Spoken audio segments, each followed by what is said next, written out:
In the suburbs, families could live a seemingly idyllic life. Suburbia. The rhythmed cries of those confined to the cul-de-sac. United uniformity of house after house, ever so copy and pasted one after another. Perfectly aligned and city planned as not to offend. Where those seeking safety come to die. The normality is an illusion for the mundane. The mundane that makes you so damn bored it can turn a mind wild. Where dreams die and in its wake breeds a doom. A doom so strong that no mere dreamer can stop. One ever so impending, you either have to leave or accept your demise. Welcome to Suburbia as seen in cinema. Film has such an enamoring way at how it tells stories in the suburbs. Many different ways to dramatize the mundane turmoils that exist in the subdivision, many which we will contextualize. But there's one common string I have found most of our movies have. It's the impending doom. The impending doom that finds a way to completely destroy a character. Sometimes in 28 days, or at least by the end of the runtime.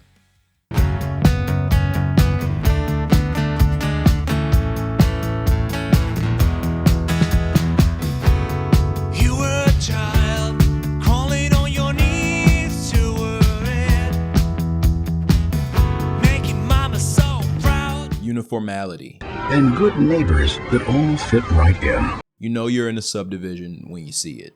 The houses are almost identical alongside the ever so mowed lawn. Don't you even dare to be different. Something as simple as a new paint job can be swiftly declined by a homeowners association.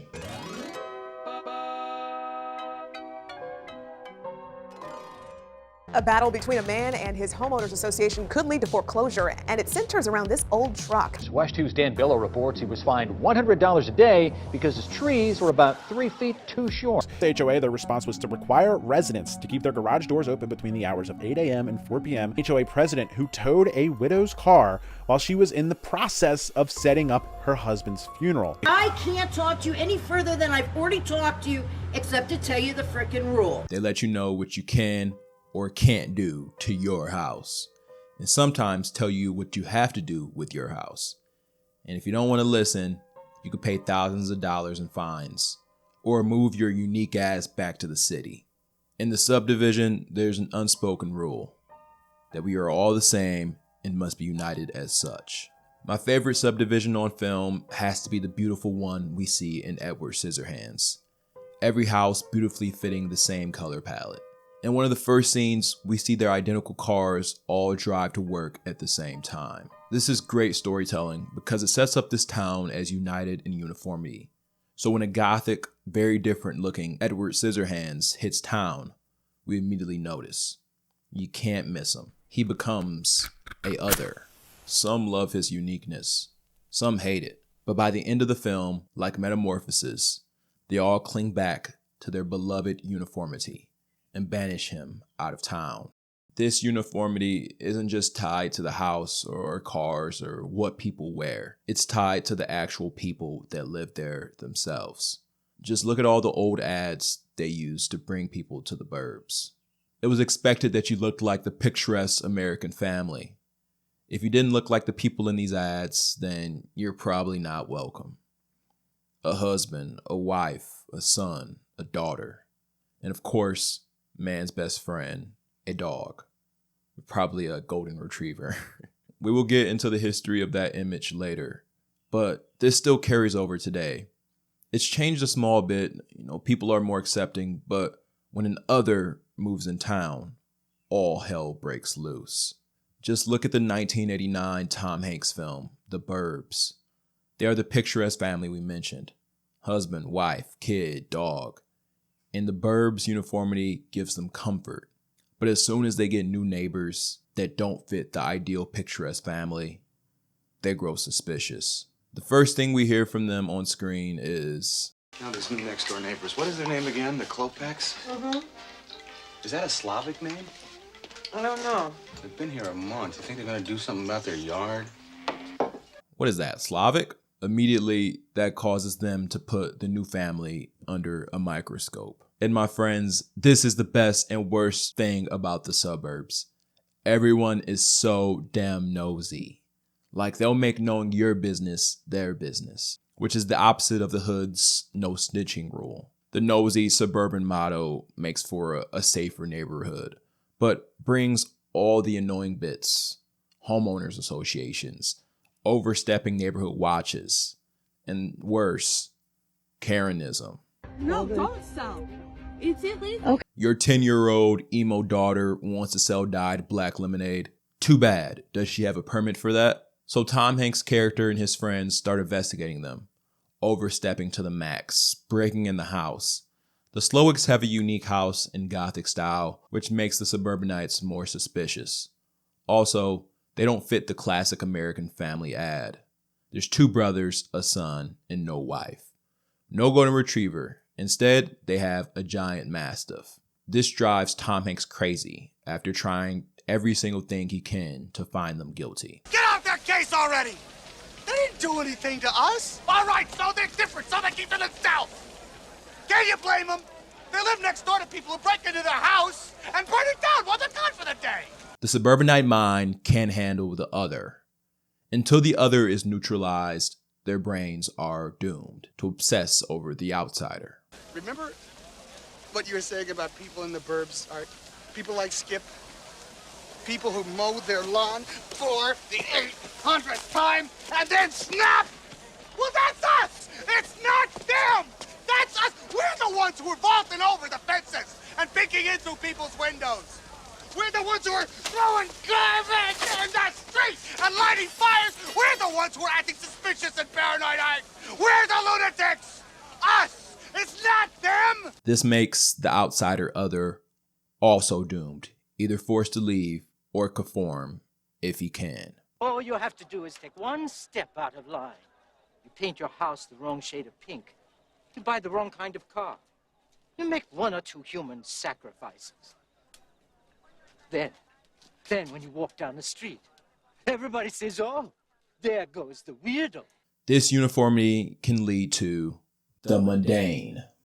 With their own post office, schools, shopping centers, and places of worship, there was no need or desire to return to the crowds and complexities of cities.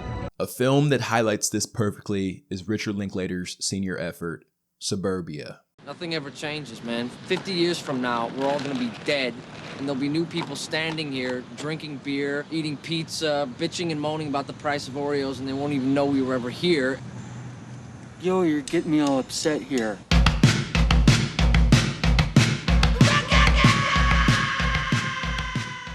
And man, this film really covers everything. The apocalyptic aspect of the suburbs.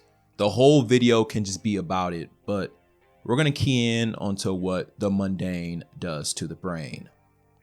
This film follows 5 teenagers who have nothing to do with their lives, who decide to hang at the corner outside of a convenience store one night. And just the plot alone probably describes a lot of you guys' high school experience. I know it describes mine. You see, in big cities, there's dozens and dozens of events to go to every night. You're bored, no problem, they're stimulant.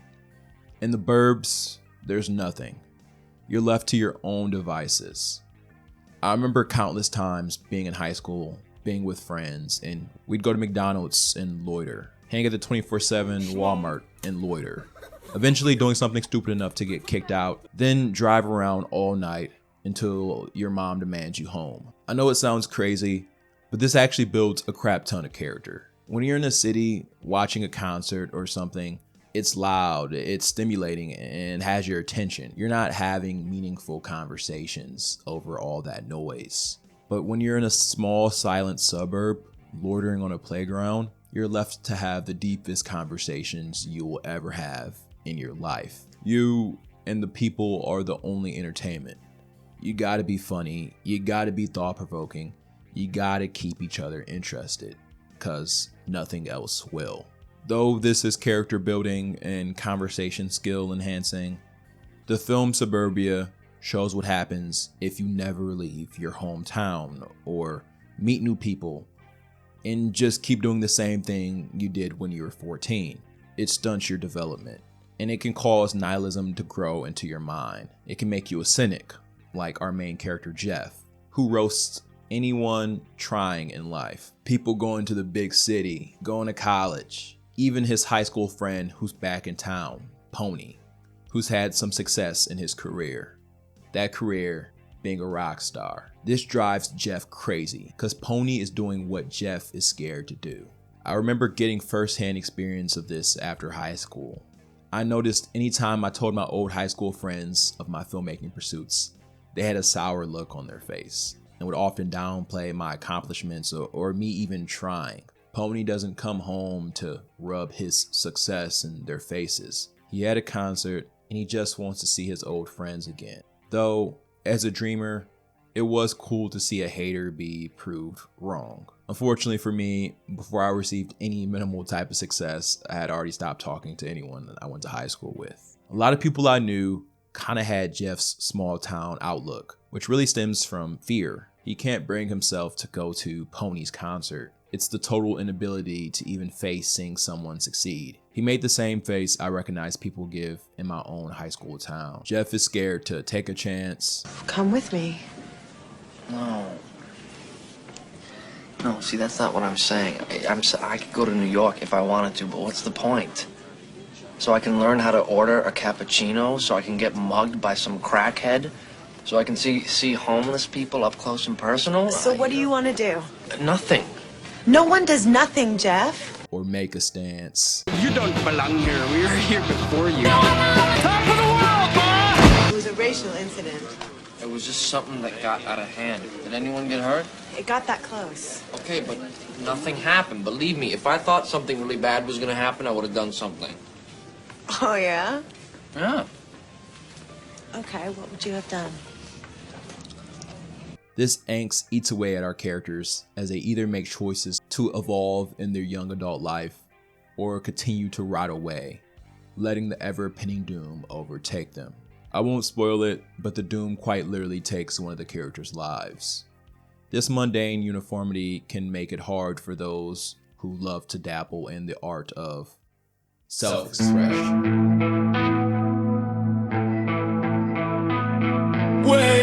The fabulous 50s. Swept away was the gray mood of the war years. This was an era when Americans had fun. They're probably foreigners with ways different than our own. They may do some more folk dancing. This comes in all shapes and sizes. When everything's the same, it's easy to stand out, which might be great for those who want to, but some don't have access to their people. They gotta wait till college or moving out to really find their people. This self-expression reminds me of all the cool outfits I would wear in the suburbs that would make me look so cool and so unique. But as soon as I stepped foot in New York, I looked regular as hell. It's the norm. It's impossible to look cool there with city folk. You gotta be wearing something straight off a runway. This expression comes in all shapes and sizes. Goths, communists, people of color. I mean, I know so many people who didn't know they were hot because they lived in a small uniform suburb where there's a certain beauty standard. All types of groups that yearn to express. Something small like furries, punk rockers, breakdance ballers, to something like gender expression, like being queer. This move out from their town is often life or death for these people. As accepting of a society we have grown to be, being gay or trans is still not easy in any way in most suburban environments. This intolerance can spread all across town and can even fester on the queer person's household. It can fester within their family. So if they truly want to be themselves, they gotta get out. One of my favorite films of all time that happens to show this is I Saw the TV Glow. This isn't the Midnight Realm, Maddie. It's just the suburbs. It portrays the dangers of what happens when you don't leave your hometown. Don't have new experiences and just suppress your inner self. Push it deep, deep down until there's little remnants of you left. The beauty of this film is it does it in such a metaphorical way so anyone can really relate to it. But one character, played by Jack Haven, talks about not knowing who they really were until they left town. After I don't know how long, I felt myself start to leave myself. And I was me. I was finally me again. This character represents an older guy that is common in the queer community. They often have a more experienced role model who went through the same thing they did and can give them advice on how to daringly make the leap toward the right life for them. And I saw the TV Glow. The Suburbs is a psyop, all actively working against Justice Smith and Jack Champion's characters from really being themselves. Justice Smith's character is initially skeptical, not wanting to believe the undeniable truth, pushing his true self down to become smaller and smaller like a little pit of doom. A true self that is pushed so much that you are a shell of yourself, almost dead. There's always time to be who you truly are, but it never gets easier. This cosmic evil representation of the suburbs is a great subgenre that we see in cinema. Dark Suburbia. But in the end, all will benefit. In better homes, better communities, a better America as our heritage to the future. I can't relate to this genre more because to me, nothing is more scarier than the suburbs. When I moved from the hood to the burbs, I came in almost like a refugee. I moved from a hood in Detroit where I got robbed at gunpoint, lost multiple family members to gun violence, and my house got robbed 5 times, which is crazy. But what's crazier is I still never felt more terrified than when I was in the suburbs. David Lynch is a real master of dark suburbia. Suburbia represents the unknown, and the unknown is always scarier. The hood has crime, but it never surprises people. A drug dealer got shot. Okay, great. I'm not a drug dealer. I'm not worried. A car got broken into. I was parked in the wrong neighborhood. Though there's more violent crimes, there's somewhat a rhyme or reason to them. Civilians who aren't in that criminal life, they are usually untouched. Grandmas usually need not worry, but that rhyme or reason is not in the burbs. Though less crime, when it does hit, it's random. A random serial killer, a random house with neighbors far away, perfectly fit for a psychopath. Guys, what's more scarier than a house in the middle of nowhere? Every horror flick slasher goes to that house. If a serial killer gets me in the city, someone can hear my screams. In the American unknown burbs, someone can have a bad day and take it out on a movie theater, or God forbid, at school. A wire can go awry in a man and he can decide to take out his whole family. And my friends, interestingly enough, this is 100% real, but the first house I moved to in the burbs had an empty lot right next to it. And that's because a guy killed his wife, chopped her up, and put her in my backyard woods, then burned the house down. Another crazy part is it was an interracial couple, same with my dad and stepmom, whom I was moving in with. The way crazier part is that everyone on the news didn't expect a thing. It was always, oh, he was the nicest man in the neighborhood, cut everyone's grass, always said hello. And you see, this is what I'm talking about. What do you mean he was nice? There being no signs scared the hell out of me. Because how do you tell a psycho from the rest? You can't. Though crime is unlikely, you just gotta pray and hope on a whim. In the hood, I can point out a killer with my eyes closed. So with that being said, what is my favorite dark suburbia film? Is this the oh so enticing Disturbia? Is it Blue Velvet, Stepford Wives, A Serious Man? No. Remember when I said cosmic? My favorite is one of those movies that remind you why you fell in love with cinema in the first place. Donnie Darko. Donnie Darko is awakened by a demonic human rabbit who tells him the world is going to end in 28 days. In a lot of our previous entries, we talked about uniformity and black and white, but Donnie is an anomaly. he rejects this in many ways. An important aspect in this film is highlighted in the first line. I'm voting for Dukakis.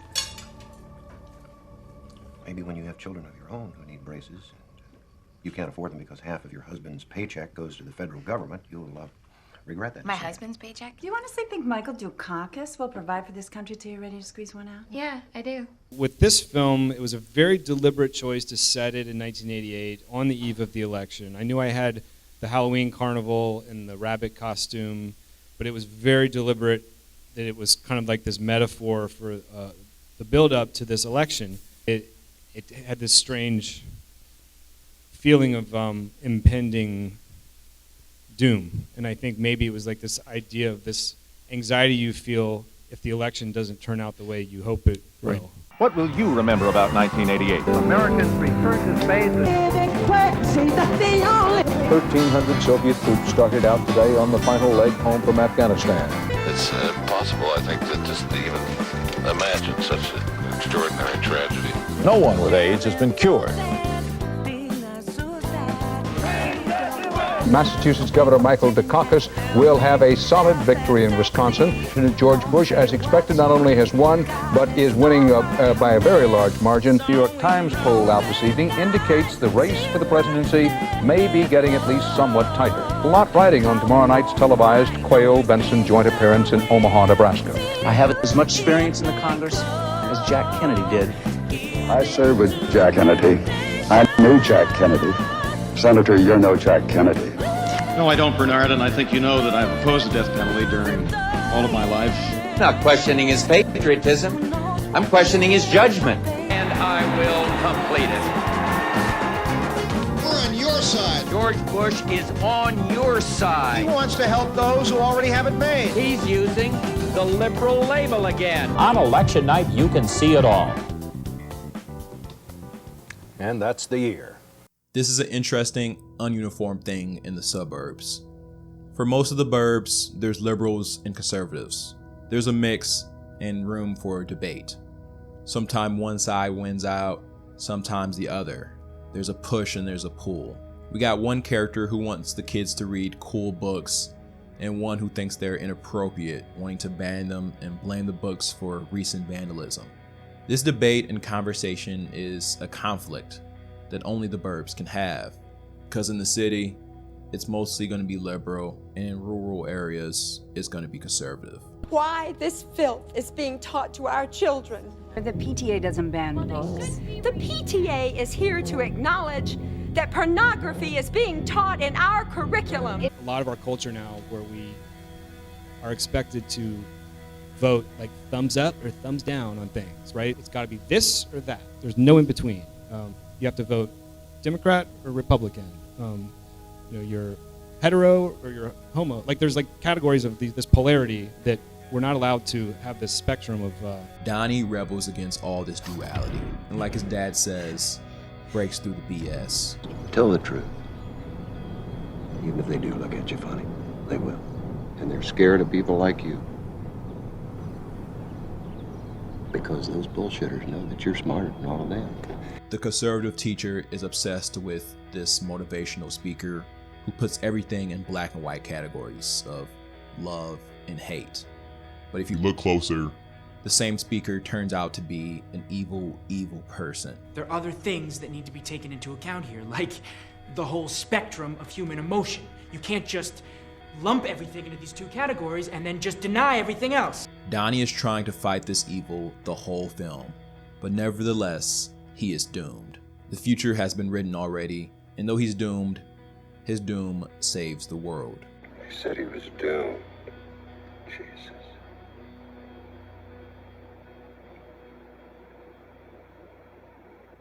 They could be saying the same thing about Donnie. Dark Suburbia might not be the most realistic portrayal of suburbia. Here's one I find very much is. Suburbia as a trap. $90 down and $58 a month could buy a 2-bedroom, 1-bath house with modern amenities, well within reach of the new middle class. Where dads went to work, women devoted their time to being good wives and mothers. The role of cheerful homemaker was strongly encouraged. you got me safely in this little trap, you think you can bully me into feeling whatever you want me to feel. In a trap. Yes. We see this in Revolutionary Road. A couple moves from the city and after having kids gets a nice house in the suburbs. But they always thought they wanted more, which is their impending doom. See, the burbs themselves aren't dangerous, but people use it as an excuse to fall into mediocrity, stop trying, and continue going to the job you hate just to have that safety net. We can't go on pretending that this is the life we wanted. Safety is a key word when talking about Suburbia. This safety suppresses the dreams of our characters and makes them feel no longer alive. So they have to turn to sinful vices to try to feel something. They eventually snap out of their spell. They rebel against the rules of Suburbia. Who made these rules anyway? They no longer want to feel the hopeless emptiness and decide to move to Paris and follow their passions. We're just like everyone else. We've bought into the same ridiculous delusion. This idea that you have to settle down, resign from life. I want to feel things. Really feel them. This is when Suburbia as a temptress or a trap comes in. A man only gets a couple of chances in life. It won't be long before he's sitting around wondering how he got to be second rate. Right after they make plans, Suburbia plots against them. First with the illusion of money. Leo's character is offered a significant raise. He's doing the same thing his father did for work, and he hates it. I work 10 hours a day at a job I can't stand. And this reminds me of when I had this job at the same place my dad and grandpa worked for 50 plus years. And I was so confused when my dad said he was proud of me, and I'm taking things serious and making a big step. I quit right after he said that. So Leo is in the same position, and he hates it. But now there's more money, too much to decline. But does money make you happy? No, it's an illusion, a trap, but ever so tempting, he has to resist. Right after high school, I saved up $15K in a year to make a film. And right before I was going into production, a temporary government job I was a supervisor for really liked my work and wanted to give me a promotion, have me stay on. The job was supposed to end right before production, but now I could get paid more than any 19-year-old ever has. See, that's how the temptress works. It knows right when you're about to leave your nice suburb and sends a powerful bribe to stay. Though it sent me through turmoil, I declined. The film became nothing. I had no regrets. Another time, I saved up for a year again to have another go at it. Then my tax office job that was supposed to be temporary really liked my work, and they wanted me to stay on for the summer and become a general manager. I could be 21 and be the GM of a big tax office. A lot of money. But when I was a kid, did I dream of making money by being a GM of a tax office? And just like that, I smacked the temptress in the mouth and declined again. I smacked the temptress because her timing is ever so disrespectful. Don't get me wrong, creatives need regular jobs, especially early on, but why did both of these opportunities come right before I was starting the film? Because that's how the suburban temptress safety net works. It wants you to stay right where you are. Don't take chances, don't leave. Stay here where it's safe. And you have more money, but less time. Another illusionist trap hits Leo, and that's pregnancy. This is a more sympathetic trap. Working somewhere you hate to provide for your family is admirable. I have the backbone not to run away from my responsibilities. But it's still an illusion. Because just because you have a kid doesn't mean you can't follow your dreams. Detroit's own Eminem has a daughter who was born 4 years before he reached any type of success. If anything, having a kid made him work harder, flipping burgers by day, writing rhymes when he can. And it's a great example, an environment to set for your kids. If you hate your job, hate your life, and you're doing nothing about it, you don't think that negative energy will rub off on them and it won't affect them in a negative way? This temptress is why the suburban American dream had to be sold, marketed. I can be happy here. I can make you happy here. Someone has to convince you to buy the upcoming doom. It's almost unnatural. And we're coming home because we can't talk about Suburbia, the marketing of it, its ideals, its history, without. Yeah, maybe I'm selfish. Lose itself in the music, the moment.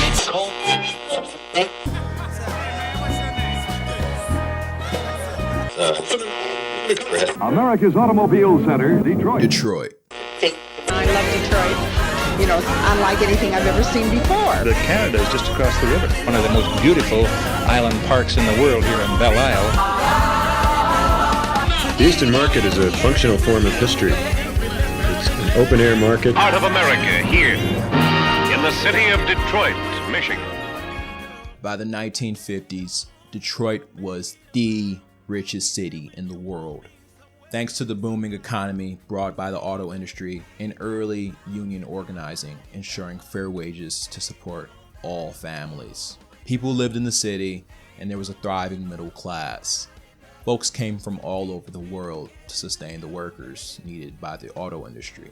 People from Poland, Lebanon, Mexico, but mostly Black Americans immigrating from the Jim Crow South.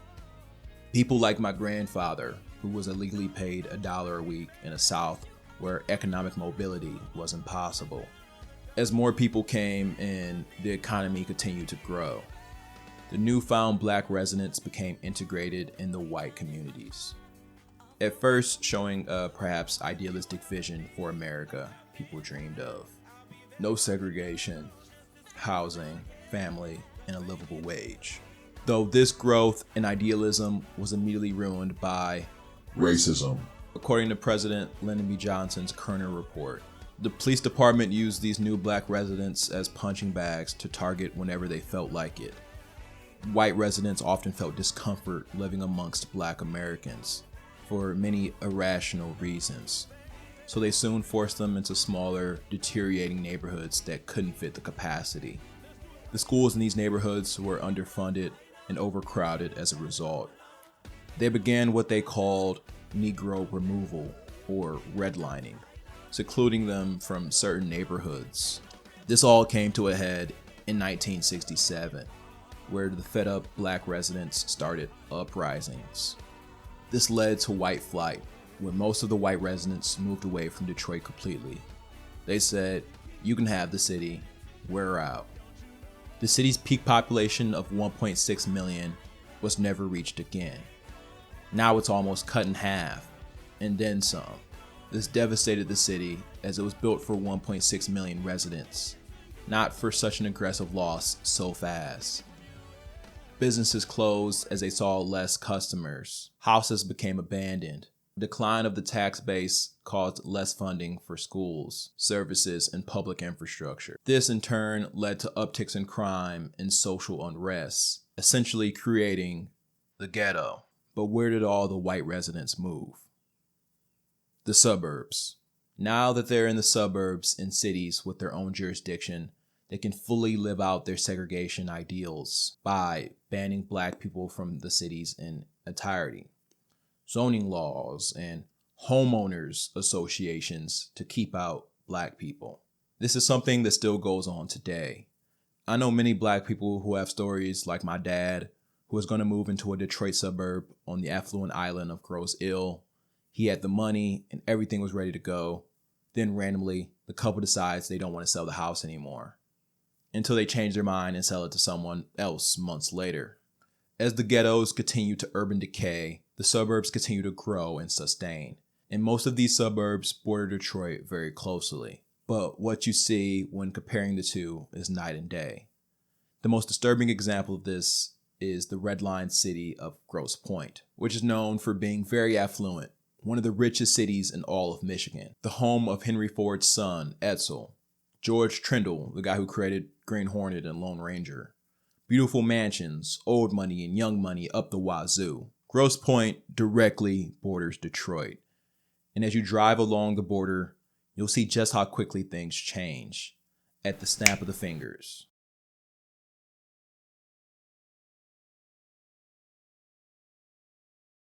Grosse Pointe was also a sundown town, so if you're Black and caught anywhere too close to the border, then you can be beaten or killed. And this is Suburbia incarnate. the lie of safety, the ignorance of turning a blind eye to tragedy happening 300 feet from you. Though sad, it makes for great cinema. Grosse Pointe is used in a lot of shows and movies. Grosse Pointe Blank, Grosse Pointe Garden Society, 90210 creators show Grosse Pointe. But my favorite is the Virgin Suicides. Sofia Coppola beautifully shows that whimsical, innocent ignorance in her film, and in a lot of her work, which I'm pretty sure is intentional. But the duality is interesting, because her father, Francis Ford Coppola, was born in Detroit and grew up slightly more working class, as his father played in Detroit's orchestra's Ford Radio Hour, hence how he got the middle name Ford. His father parallels Henry Ford, whose son, Edsel, moved to Grosse Pointe, marking it as a place for the affluent. Francis' daughter, Sofia Coppola's first film, represents the more secluded, wealthy perspective. Virgin Suicides follows 5 beloved and enigmatic sisters, the Lisbons, who grasp with suicide under the firm hands of their suppressive parents in 1970s Grosse Pointe. What are you doing here, honey? You're not even old enough to know how bad life gets. Obviously, Doctor. You've never been a 13-year-old girl. I know you're very strict, but I think that Cecilia would benefit by having a social outlet outside of the codification of school. I'm just... We're suffocating. Lux, you're safe here. I can't breathe in here. The strict Lisbon parents symbolize a lot of suburban ideology in the 1970s after white flight. They cling on to their daughters out of fear. They don't want them to go outside, listen to rock, and definitely don't want them to go to the city. They don't want them to experience life. Everything is scary. All the fun, dangerous things that make life worth the living is too scary to experience. This doomer mindset eats away at the Lisbon sisters, causing them all to destroy themselves by the end of the film. Suburbs is protection against the irrational.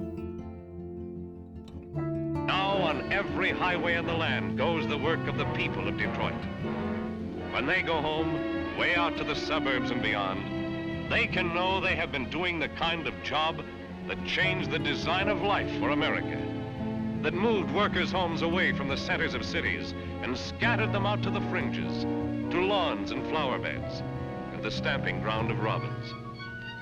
They can know that they have been doing the kind of job that sprung the luxuries loose for every man. Luxuries and freedom. This idea is spiritually followed in 2017's It Follows. We get to see how the Detroit suburbs react to this 50 years later. The restraints are pulled off because our protagonist, Jay, lives in the burbs. She's in a newer millennial generation, less scared of the city. A generation where most might not move to the city, but they are not scared to go there. You know, the occasional concert or sports game there. Her first date is even at the Redford Theater, in my hometown of Detroit's West Side. Though there is still a cosmic doom they must face. It is a sexually transmitted demon that follows her, trying to destroy her, walking ever so slowly. A real impending doom. The millennial characters in this film use the urban decayed city to their advantage, using it for entertainment. Her date, who gives her the STD, ties her up in one of the many abandoned factory buildings left in the wake of white flight, where he knows no one will bother him. He stays in one of the many abandoned homes in the city while he overcomes the STD. Our main character Jay tries to use the city to kill the demon, but the demon is an immovable, ever-pending doom. Characters talk about not being able to pass the line that symbolizes the start of the actual city. When I was a little girl, my parents wouldn't allow me to go south of 8 Mile. And I didn't even know what that meant until I got a little older and I started realizing that that's where the city started and the suburbs ended.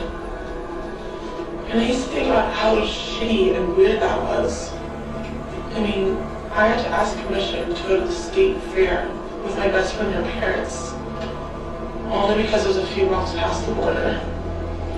And I have to do the same thing. This contrasts in their Gen Xer parents, shows an interesting evolution of city-suburban relations. Detroit might be a more dramatic contrast to the average suburb. Believe me, because I am a perfect expert of the American suburb.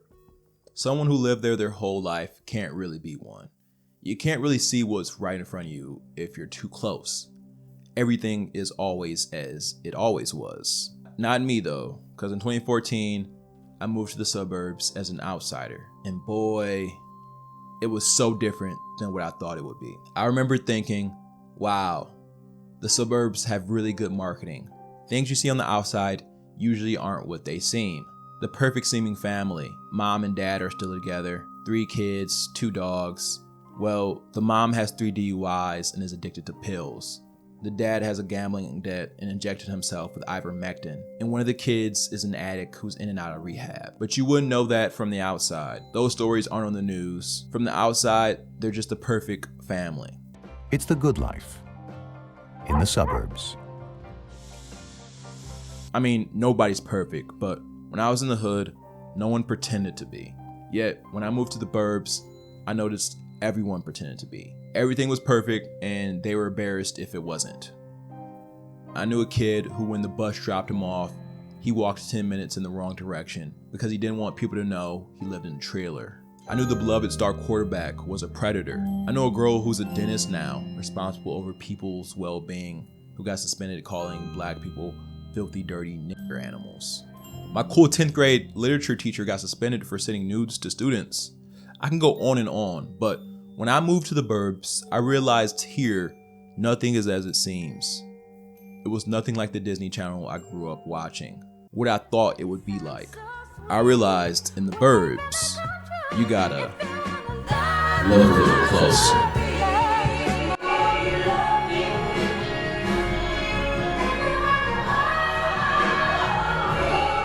My suburban life and cinephile era coincided perfectly to the point that when I saw a movie with this same sentiment, it hit like a truck and became my favorite film. My first favorite film of all time in my cinephile era. I watched it over and over again. Did the classic, tried making a short film and just copied it. This film really opened my third eye. The film was American Beauty. American Beauty's slogan is "Look Closer," and the film tells you about the impending doom in its opening. My name is Lester Burnham. This is my neighborhood. This is my street. This is my life. I'm 42 years old. In less than a year, I'll be dead. Of course, I don't know that yet. And in a way, I'm dead already. We know it will destroy him, and captivatingly sit and watch why.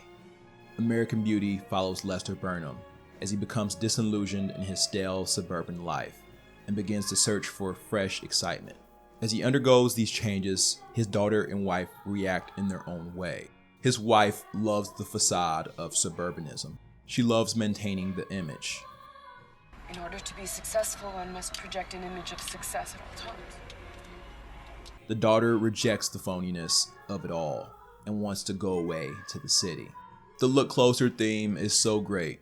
Look closer, this perfect marriage is unsustainable. Look closer, the gay couple is the healthiest couple in the neighborhood. Look closer, the homophobic bigot dad is... Look closer, the vapid friend who brags about being a model is deep down insecure, searching for validation. Look closer, the weirdo neighbor who films everything, who is just in the loony bin, filming dead animals, is the sanest character in the film. He gives Lester advice to help him truly feel happy for once in his life. He helps his daughter feel the same. This film is brilliant. It shows you don't need to live in some big city to be happy. You don't need to do dangerous things to feel alive. The skyscrapers of the city alone don't protect you from the impending doom. Only you can do that. You can do that from your nice suburb by avoiding complacency, not dissociating from life, by pursuing what makes you happy. It likely is easier if you're surrounded by more opportunities to do this in the city and more like-minded people, but it's far from impossible. If you're miserable in life, then that impending doom will surely make you its victim. But if from here on out to the rest of your life, you decide to punch it in its mouth and say, this is my life, and I'm gonna fight tooth and nail to experience it and to feel it fully. Then you will have no impending doom inside of you. That impending doom will become your bitch. Control yourself. Take only what you need from it. The family of trees wanting to be haunted. Control yourself. Thank you guys so very much for watching. My name is Nico Swan. I'm a lifelong filmmaker, lifelong film watcher. This video is everything I wanted the Video Gaga project to be. It might end up on my gravestone at the end of the day. And sorry it took so long. If you want to follow my film career, you can follow me here. If you want to follow me on Letterboxd, I usually follow the first people back, so you can check that out as well. If you made it this far, you're officially part of the tight-knit Video Gaga community. And as always, we do a code word every video. So if you made it this far, put Doom at the end of your comment and I'll respond. I always talk about community, and I think it's because my whole life I've always been searching for a community. You know, I found it in certain places and sometimes I haven't. And I feel like I've never really had it in film, you know, like I've just been watching all these great films by myself. So to kind of expand on that, I'm starting a Patreon. It's a movie club, the Video Gaga movie club. It's like a book club, but for movies. And we're going to watch a movie a week, and we're going to have a theme kind of like this, like Suburbia and the Impending Doom. So imagine we're watching the movies and we're talking about them. So it's going to be a Discord. And there's also going to be a podcast every week. So we're going to have a podcast talking about the movie, how it relates to the theme. And everyone who's a member will be able to talk and give their opinion and be in the podcast as well. So it's going to be a private group chat, public podcast episode. So yeah, if you want to join the tighter knit community, I think it's going to be a little bit more exclusive. You can check it out. This is a soft launch. I might do a full video later. Yeah. Don't let the doom destroy you.